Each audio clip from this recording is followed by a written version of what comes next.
Good morning. My name is Tim Hunter. I'm one of the members of the board. I go by he, him pronouns, and I'm going to give you guys a few announcements before we get started with service.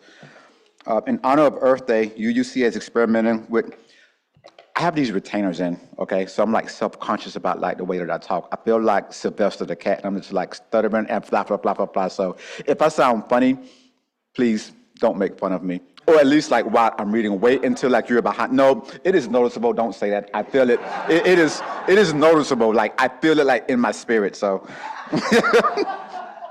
in honor of Earth Day, UUCA is experimenting with going a little more green. Instead of paper towels, you're now going to be using washcloths to dry our hands in each bathroom. When you're done drying your hands, please put the towel in the garbage can as usual. When the supply is depleted, we'll take the resulting full garbage back home and clean them. This should help save us money and help our precious planet. Every little bit helps. Mondays at 7 p.m., we'll have a UU meditation group in person. Wednesdays at 7 p.m., we'll have a UU meditation group online. Today at 12:05, Good Trouble meeting meets in the sanctuary. Today at 1 p.m., we'll have our monthly UUCA board meeting. All members are invited to observe. And Saturday, May 3rd at 1 p.m., we'll have our labyrinth walk. Due to carpet staining, no drinks are allowed in the sanctuary except for bottled water. Services will begin shortly. Thank you.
Welcome.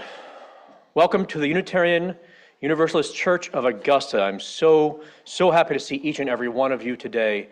I'm so happy that we are here together today to continue our all-important mission of creating beloved community, acting together with compassion, reason, and respect, empowered to create a just society, something that is needed so much right now. Chris, would you turn the mic up just a little bit, please? My name is, split the difference. My name is Reverend Nick Filson. My pronouns are he, him. I'm so happy to be hosting today's service alongside Dominique and Chris Grushinski with the UUCA choir and led by our music director, Josef Patchen, the talented folks running our tech deck, making us sound good and adapting on the fly, as we just heard. And all of you, all of us, we are shaping this moment together. In honor of this sacred moment, would you please take a moment to silence your cell phones and put them on worship mode?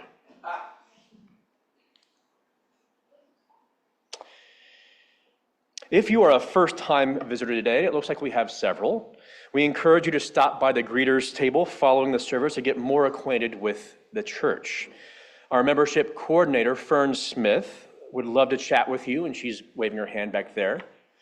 She'd love to chat with you and find out about your interests. And the blue card in the seat pocket near you can be a great guide for that conversation, a great way for you to start to get to know us and for us to get to know you. Speaking of getting to know each other, you're more than welcome to join us for coffee and snacks after worship in the common room. Existing community members will know newcomers by the green or red name tags. These different colors indicate how comfortable folks are with engaging with new people as they explore a new experience. Green means, please speak with me. I'm a social butterfly. I want to get to know people right away. Red means, say hi, sure, but I'm a little more reserved and I'd like to get to know each other a little more slowly over time.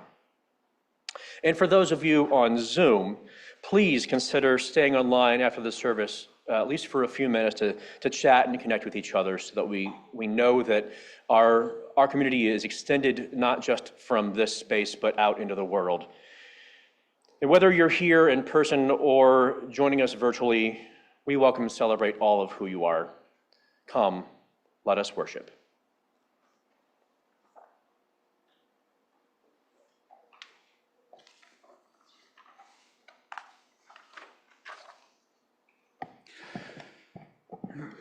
Beltane, celebration of fertility, growth, and union. Today, the goddess and the god have discovered each other in their primes. We invite them both into our sacred space today, and as they have found pleasure in each other, so do we celebrate pleasure, with words from author and activist Adrienne Marie Brown. Pleasure reminds us to enjoy being alive and on purpose. Pleasure, embodied connected pleasure, is one of the ways we know when we are free, that we are always free, that we always have the power to co-create the world. Pleasure helps us move through the times that are unfair, through grief and loneliness, through the terror of genocide, or days when the demands are just overwhelming. Pleasure heals the places where our hearts and spirit get wounded. Pleasure reminds us that even in the dark, we are alive. Pleasure is a medicine for the suffering that is absolutely promised in life. Pleasure is the point. Feeling good is not frivolous, it is freedom.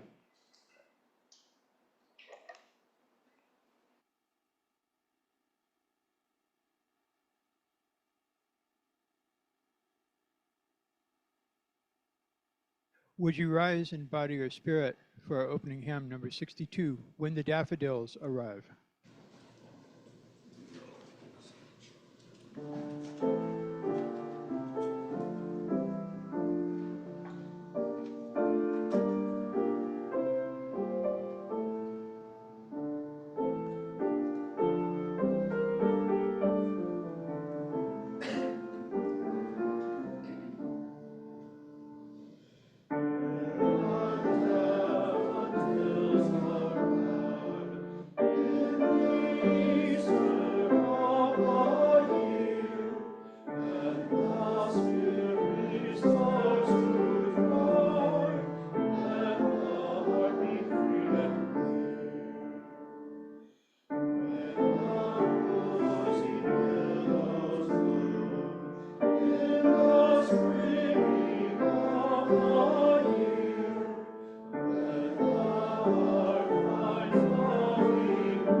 Good morning, everyone. My name is Chris Maurer, and I am part of the Pastoral Care Committee. I answer to she, her. This is a time in our service when we share our joys and sorrows of the week. As kind of a continuation, of the joys and sorrows moment, as many of you know, this month we have been practicing joy as our monthly theme, and have been putting together a shared photo album as a spiritual practice of sorts. And so we thought that today, being the last Sunday of the month, that we would share the cumulative photo album and let us kind of revel in the joy that we have experienced in our lives and that we will experience again. And as we go through the slideshow, Joseph will give us some pretty notes to make it extra meaningful.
take the joy that is down, down, down, down, deep in our hearts, and continue that into our lives, into the days, especially our youth who are about to leave us for a moment to continue their faith formation.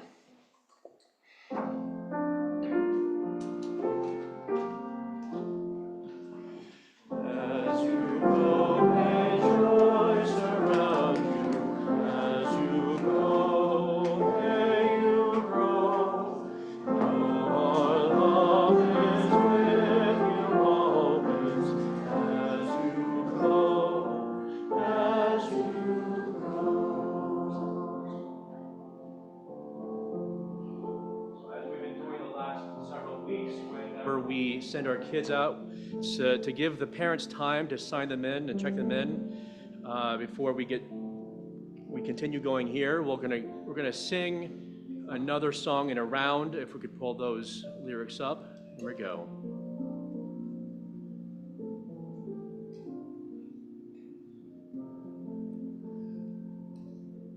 I know this rose will open. I know our fears will burn away. The Spirit of love will make us whole. I know this rose will open. I know this rose. I know this rose. I know this rose will open. I know our fears will burn away. The Spirit of love will make us whole. I know this rose will open. I know this rose will open. I know our fears will burn away. The Spirit of love will make us whole. I know this rose will open. I know this rose will open.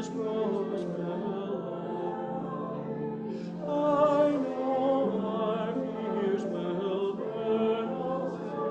The Spirit of love will make us whole. I know this rose will open. I know this rose will open. I know our fears will burn away. The Spirit of love will make us whole.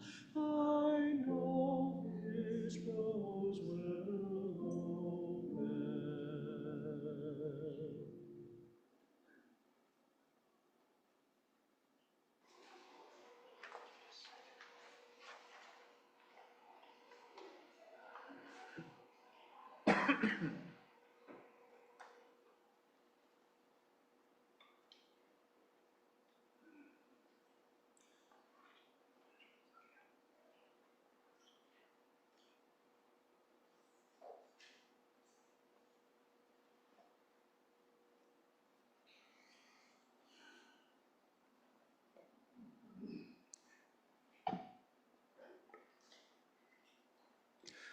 All right. So let's all take a couple of deep breaths, get comfortable in our chairs, and sort of find that cozy position that you can sit for a little bit with yourself and with your thoughts. Beltane's a holiday that celebrates the true beginning of summer in the old Celtic calendar. It celebrates fertility as the god and goddess form unity and create life. It celebrates the fires of creativity and passion that ultimately create pleasure and joy. So I'm going to take a few moments here to consider in our own lives, as we move into the next phase of the wheel, just a couple of self-reflection questions. What areas of your life are currently being blessed with passion?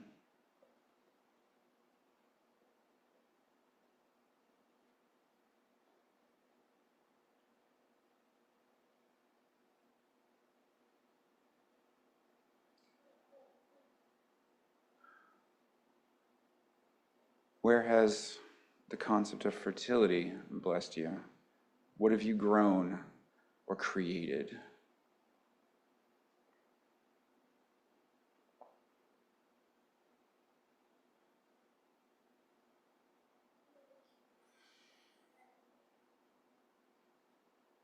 And lastly, how have you experienced pleasure,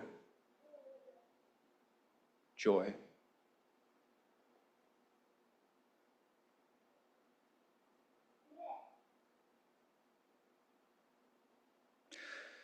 Let's sit with these questions for a little bit, reflect on them in our lives, and be filled with gratitude for the greatness that is the experience of being alive.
Y'all, I have some exciting news.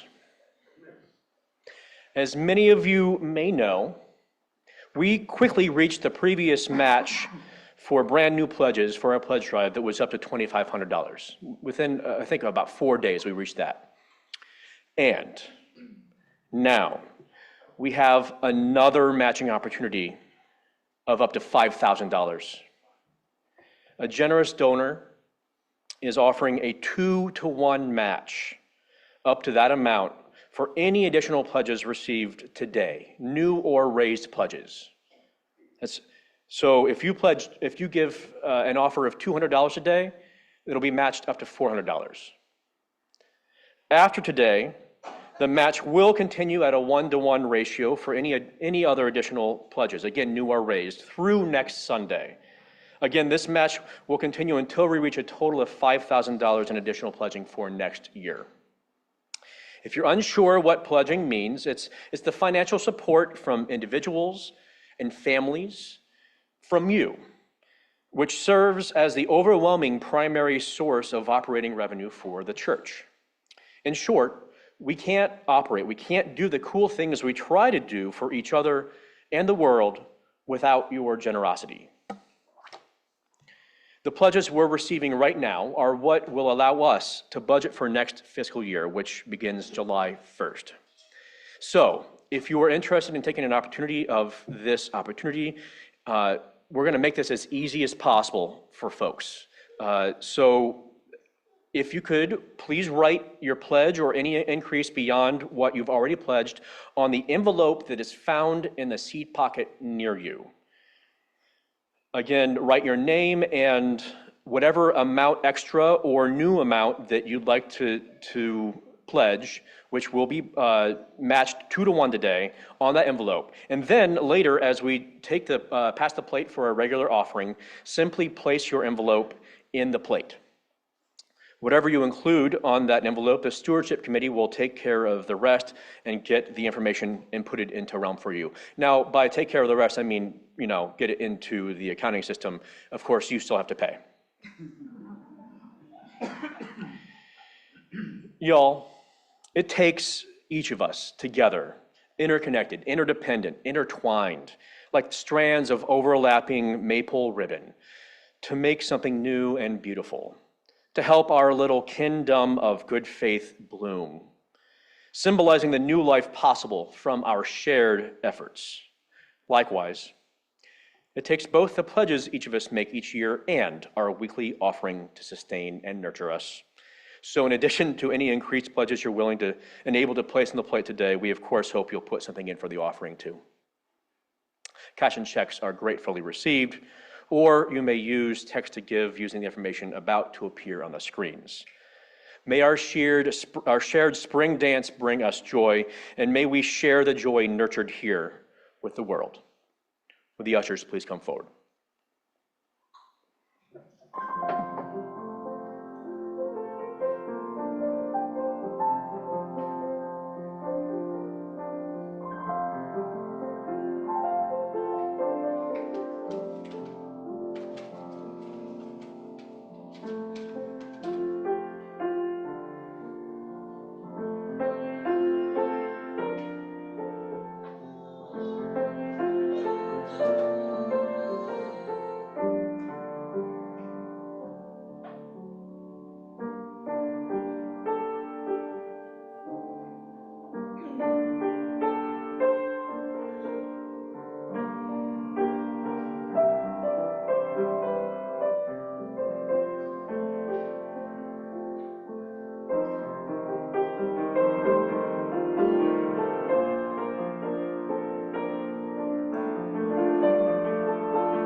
We thank you for your generosity, truly.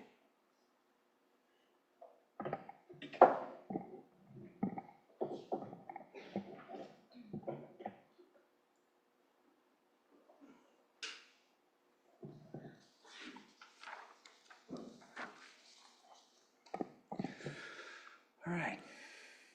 Want to set a scene for y'all. Weather's warming. Snow, which we did have this year, melted, and you're seeing green sprouting from the earth where seeds were planted. However, now, today, with a splash of color, the world is awash in vibrance as flowers burst forth. Nature creating her own mark on the world.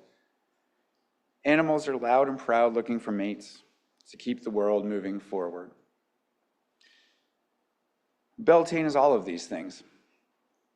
The god himself is full-grown masculine, and the goddess is at the height of her ripeness. On Beltane, they find each other, and there is a certain chemistry between them. As they lay together in the throes of passion, life erupts, and the universe is created. Today, that is what we celebrate. But within this sacred act, there's more creative than just passion and pleasure. There's a sacred union between both male and female aspects of the divine. In a very real sense, two become one. That union is more powerful than any single entity can be on its own.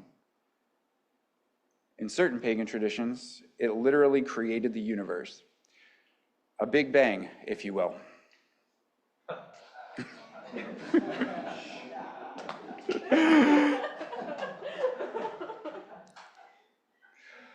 So let's take that concept of unity. There's more we can learn from that. For just as in the case of God and Goddess, where two become something larger, in our own world, we can do the same. Not only is May 1st Beltane, but it's also May Day, International Workers' Day, all sorts of things. Now, the celebration of labor the reason we now celebrate labor is because something that happened back in 1886. Started in March, went on for a couple months, and it's estimated that 300,000 laborers across the U.S. went on strike all at the same time. The most notable version of this strike was the Southwest Railroad strike, which ground work on the Transamerica line to a halt for all of those months. Lots of people weren't that happy about it. But taken individually, each of those workers who was fighting for better hours, better pay, better quality of life, each of those workers individually was powerless. But through their union, they created something larger, they birthed something new, and ultimately improved their lives. Now, I grew up for the majority of my young life in a union household. My grandfather was in a mine workers union in northeastern Pennsylvania, and my father, for some reason, was president of the welders union in New Jersey for a time. I never understood what that meant as a kid, but something he always said stuck with me. Every safety regulation is written in blood, every extra dime per hour was earned with sweat, and every additional day off was paid for with tears. The company won't care about you when you leave, or if you die. They'll just hire someone else, someone new, and only pay them about half the salary. Especially today in our world, where so much is run by corporation and committee, everything is the same no matter where you go, and our lives can be curated through messaging strategies and public relations. I ask that you all remember, the world is beautiful. The world is colorful. And if we all come together, we can create something strong, something beautiful, something new. Just as the God and Goddess joined together to birth the universe, we can all join together to birth the world that we want to live in. If we face the fires and embrace our passions, we can create the future.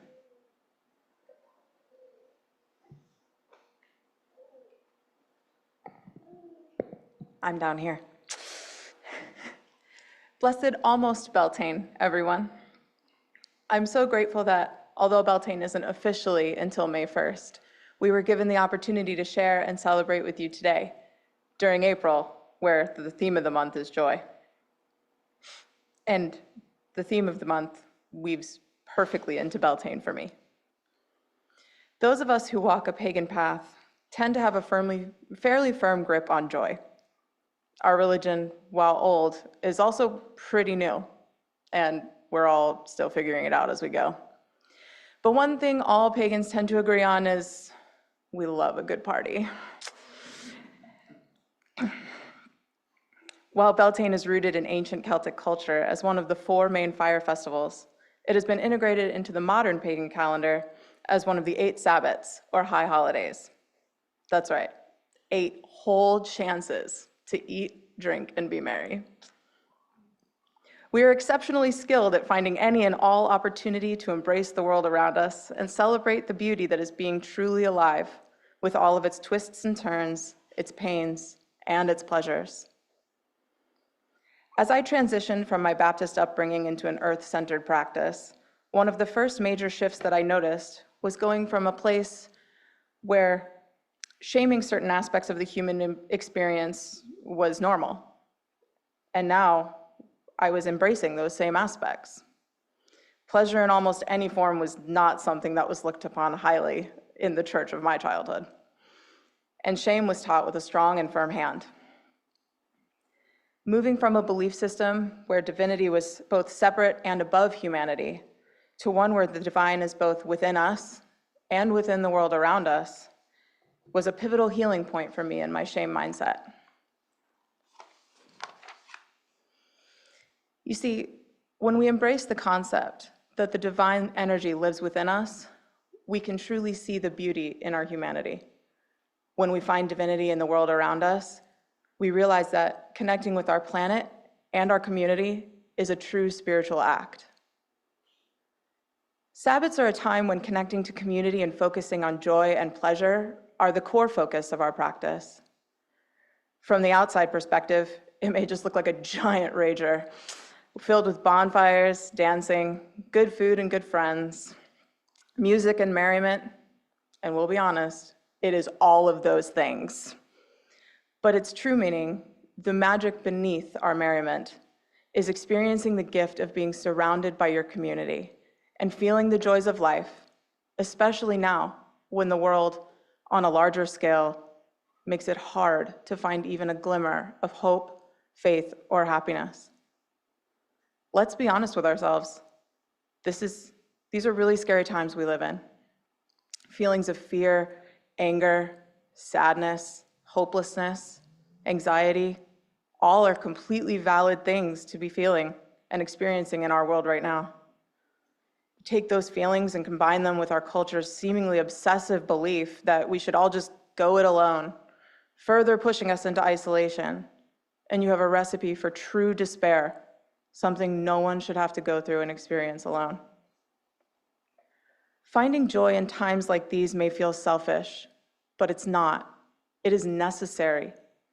This is how we replenish our hearts and our souls to keep moving forward, all while helping those around us to replenish as well. Finding joy and interconnectedness in a time that is desperate to rob you of those things is an act of resistance, one that will make life more beautiful in the process. So I encourage you to lean in and to resist. Lean into and on your community. Intentionally seek out opportunities for joy. Breathe in and feel the pleasures of being human. Be consciously aware that our existence, though completely explained by science, is still miraculous in and of itself. Connect with this beautiful earth that we get to call home and the kind and loving souls all around you. May you stay rooted in the love and in the life of the community that you're building, and may you always be able to find even a glimmer of hope and light in the darkness and ground yourself in joy. Thank you.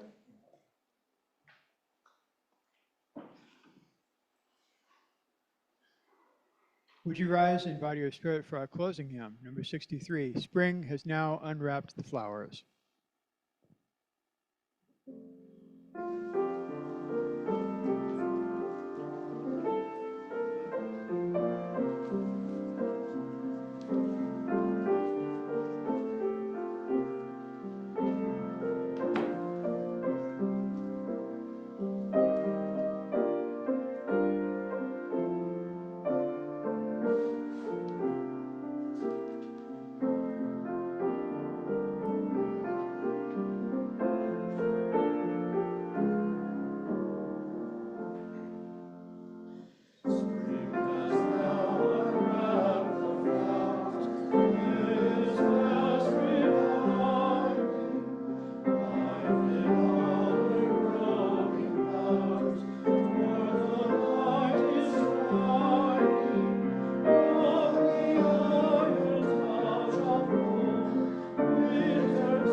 We thank the God and Goddess for being here with us today. As they live and leave in joy, we celebrate with these words from author Dana Lee Simon.